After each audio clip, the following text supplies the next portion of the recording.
Hello ഗുഡ്മീൻസ്. അങ്ങനെ നമ്മൾ Malayali cricket ആരാധകർ പ്രതീക്ഷിച്ചൊരു ദിവസം തന്നെയായിരുന്നു ഇന്നലെ ഈഡൻ ഗാർഡൻസിൽ സംഭവിച്ചത്. നമ്മുടെ സഞ്ജു സാംസൻ്റെ കിഡിലൻ ഇന്നിങ്സിൻ്റെ പിൻബലത്തിൽ ഇന്ത്യ വിൻഡീസിനെതിരെ വിജയം നേടി സെമി ഫൈനലിലേക്ക് കടന്നിരിക്കുകയാണ്. What a comeback by Sanju Samson. 50 പന്തിൽ 12 4 4 6 ഉൾപ്പെടെ ഒരു കിഡിലൻ ബാറ്റിംഗ് വരുന്നു. അത് ചേസിങ്ങിൽ ഇന്ത്യ T20 വേൾഡ് കപ്പിൽ ചേസിങ്ങിലെ ഏറ്റവും ഉയർന്ന സ്കോർ പിന്തുടരുന്നൊരു മത്സരം കൂടിയായിരുന്നു ഇന്നലത്തേത്. ഏകദേശം 10 വർഷങ്ങൾക്ക് മുമ്പ് മുംബൈയിൽ വിൻഡീസ് ഇന്ത്യയെ ഈ ഒരു ഏകദേശം 192 റൺസ് പിന്തുടർന്ന് വിൻഡീസ് അന്ന് ഇന്ത്യയെ സെമി ഫൈനലിൽ തോൽപ്പിച്ചതിന് പകരം വിട്ടുകയായിരുന്നു ഇന്നലെ കൊൽക്കത്ത ഈഡൻ ഗാർഡൻസിൽ. അതും നമ്മുടെ സഞ്ജുവിൻ്റെ ബാറ്റിംഗ് കരുത്തിൻ്റെ പിൻബലത്തിൽ. എക്സാക്ട്ലി എന്താ പറയുന്നത്, വളരെ സന്തോഷം നൽകുന്നൊരു പ്രകടനം തന്നെയായിരുന്നു ഇന്നലെ സഞ്ജുവിൻ്റെ ഭാഗത്തുനിന്ന് നമ്മൾ കണ്ടത്. അതായത് തുടർച്ചയായ പരാജയങ്ങൾ സഞ്ജുവിൻ്റെ കാരിയറിൽ വന്നു.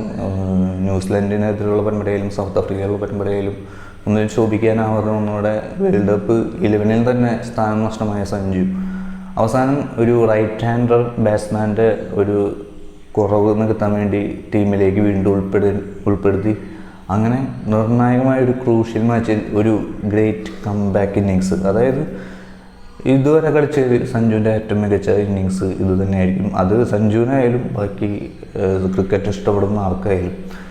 ഇവൻ കഴിഞ്ഞ 3 സെഞ്ചുറികളാലും ഏറ്റവും ബെറ്റർ ഇന്നിങ്സ് ഈ ഒരു ഇന്നിങ്സ് തന്നെ ആയിരിക്കും നമുക്ക് 100% ഉറപ്പിക്കാം. നമുക്ക് ഇന്നത്തെ മത്സരത്തിൻ്റെ വിശേഷങ്ങളിലേക്ക് വരാറുണ്ട്. ഞങ്ങൾ ചാനൽ ഒന്ന് സബ്സ്ക്രൈബ് ചെയ്യുക, ലൈക്ക് ചെയ്യുക, മത്സരത്തെക്കുറിച്ചുള്ള അഭിപ്രായങ്ങളൊക്കെ കമൻറ്റ് ചെയ്യാം. അപ്പോൾ ബാക്കി വിശേഷം. ടോസ് നേടിയ ഇന്ത്യ വിൻഡീസിൻ്റെ ബാറ്റിങ്ങിനായിരുന്നു. വിൻഡീസ് ടീമിൽ ആകെ ഒരു ചേഞ്ച് ഉണ്ടായിരുന്നു. ബ്രാൻഡൻ കിങ്ങിന് പകരം അക്കീൽ ഹുസൈൻ പ്ലേയിലേക്ക് വന്നു. അതുപോലെ തന്നെ ഒരു പൊസിഷനിൽ ഒരു മാറ്റം വരുത്തി. റോസ്റ്റൺ ജെയ്സിനെ ഓപ്പണിംഗ് സ്ഥാനത്തേക്ക് കൊണ്ടുവന്നു. റോസ്റ്റൺ ജെയ്സ് ആദ്യമായിട്ടാണ് ഒരു ഓപ്പണിംഗ് സ്ഥാനത്ത് നിന്ന് കളിച്ചത്. ഓപ്പണിംഗ് സ്ഥാനത്ത് നിന്ന് കളിച്ച് റോസ്റ്റൺ ജെയ്സ് നല്ലൊരു ബാറ്റിംഗ് പ്രകടനം തന്നെയാണ് പുറത്തെടുത്തത്. ഇന്ത്യൻ ടീമിൽ മാറ്റങ്ങളൊന്നും ഉണ്ടായില്ല. ഇന്ത്യൻ ടീമിൻ്റെ അപ്പോഴേ കഴിഞ്ഞ മത്സരത്തിൽ കളിച്ച അതേ 11 തന്നെ ആ ഒരു ബാറ്റിംഗ് കോമ്പിനേഷൻ തന്നെയാണ് ഇറക്കിയത്. അങ്ങനെ അത്യാവശ്യം ഭേദപ്പെട്ട തുടക്കം തന്നെയായിരുന്നു ഇന്നലെ വിൻഡീസിൻ്റേത്. ഷായ് ഹോപ്പും റോസ്റ്റൺ ജെയ്സും ചേർന്ന് പവർ പ്ലേയിൽ നല്ലൊരു സ്കോർ നേടാനും സാധിച്ചു. ഏകദേശം 68 റൺസിൽ ഒരു 1ാം വിക്കറ്റ് ചേർത്ത ശേഷമാണ് വരുൺ ചക്രവർത്തിയാണ് ഒരു ബ്രേക്ക് ത്രൂ നൽകി ഷായ് ഹോപ്പിനെ പുറത്തിറങ്ങുന്നത്. ഷായ് ഹോപ്പിൻ്റെ ഒരു 1 ഡേ ഇന്നിങ്സ് എന്നൊക്കെ പറയാം. 32 ബോളിൽ 33 വളരെ കുറഞ്ഞൊരു സ്ട്രൈക്ക് റേറ്റിലുള്ള ബാറ്റിംഗ് തന്നെയായിരുന്നു.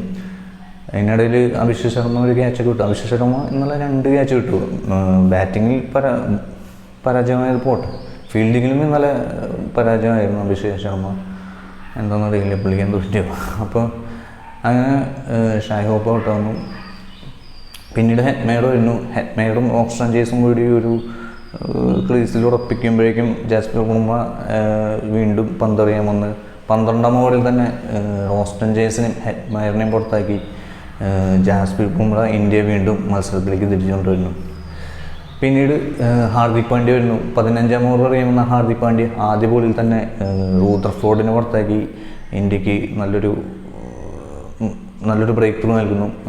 ഹാർദിക് പാണ്ഡ്യയുടെ ആദ്യ 3 സ്പെല്ലും കുറച്ച് എക്സ്പെൻസീവ് ആയിരുന്നു. എന്നാൽ 4ാം സ്പെല്ലിൽ മികച്ച ബോളിങ്ങിലൂടെ ഒരു 6 മാത്രമാണ് ഹാർദിക് പാണ്ഡ്യ ആ ഓവറിൽ വിട്ടുകൊടുത്തത്.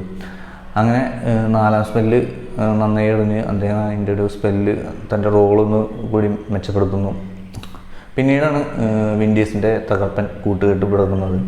5ാം വിക്കറ്റിൽ 76 റൺസാണ് റോമൻ പൗലും ജെയ്സൺ ഹോൾഡറും കൂടി അടിച്ചെടുത്തത്. ആ ഒരു 76 റൺസിൻ്റെ പിൻബലത്തിലാണ് വിൻഡീസ് 195 എന്നൊരു നല്ലൊരു ടോട്ടലിലെത്തുന്നത്. ഇന്ത്യക്ക് 196 റൺസ് വിജയലക്ഷ്യം വയ്ക്കുന്നത് നല്ലൊരു സ്കോറാണ്. കാരണം ഇന്ത്യ ഇതുവരെ വേൾഡ് കപ്പിൽ 173 ഇന്ത്യ ചേസ് ചെയ്ത് ജയിച്ചാണ് സ്കോർ. അപ്പോൾ വിൻഡീസിന് ഡിഫെൻഡ് ചെയ്യാൻ പറ്റുന്ന നല്ലൊരു ടോട്ടൽ തന്നെയായിരുന്നു. ബട്ട് എല്ലാം മാറ്റി മറിച്ചു നമ്മുടെ കേരളത്തിൻ്റെ സ്വന്തം സഞ്ജു സാംസൺ. അങ്ങനെ വിൻഡീസിൻ്റെ 195 എന്ന സ്കോർ ചേസ് ചെയ്യാറിങ്ങിയ ഇന്ത്യയുടെ തുടക്കം തന്നെ പതറുന്നു.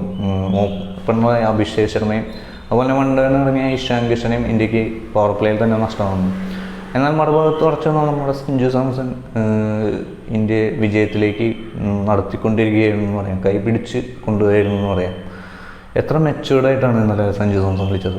ഒരു അനാവശ്യ ഷോട്ടിനോ അല്ലെങ്കിൽ ഇവൻ ഫസ്റ്റിൽ കുറച്ച് നാൾ മുമ്പൊക്കെ ഒരു 6 അടിച്ചാൽ വീണ്ടും 6 അടിക്കുക. അതായത് ആ ഒരു മെച്യൂരിറ്റി കാണിക്കാറില്ല പുള്ളി, പക്ഷേ എന്നാൽ എത്ര മെച്യൂർഡ് ആയിട്ടാണ്. അതായത് ഒരു 6 അടിച്ചാൽ ഓക്കെ ഗുഡ്, ഇനി ഒരു 6 വന്നില്ല, ഇനി അടുത്ത് സ്ട്രൈക്ക് കൈമാറി കളിച്ചാലും കുഴപ്പമില്ല.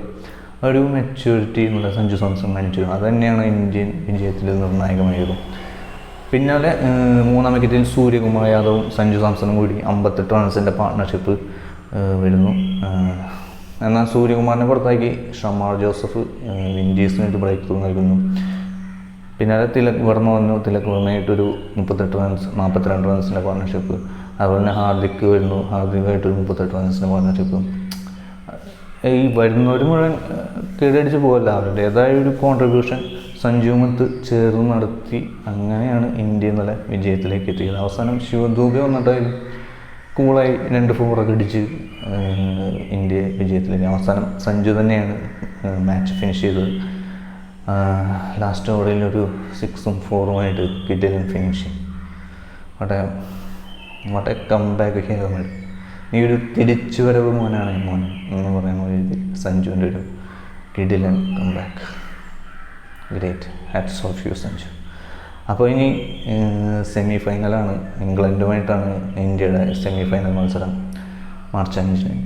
അപ്പോൾ സെമി ഫൈനലിലും നമ്മുടെ സഞ്ജുവിൻ്റെ ഒരു അടിപൊളി ഇന്നിങ്സ് കാണാൻ സാധിക്കാം. അങ്ങനെ ഫൈനലിലും ഇന്ത്യ നല്ല പ്രകടനം പുറത്തെടുത്ത് ഇന്ത്യക്ക് ബാക്ക് ടു ബാക്ക് കിരീടം ലഭിക്കട്ടെ എന്ന് കാഴ്ചവെക്കാം. അപ്പോൾ സെമി ഫൈനൽ മത്സരത്തിൻ്റെ വിശേഷവുമായി വീണ്ടും കാണാം. ബൈ.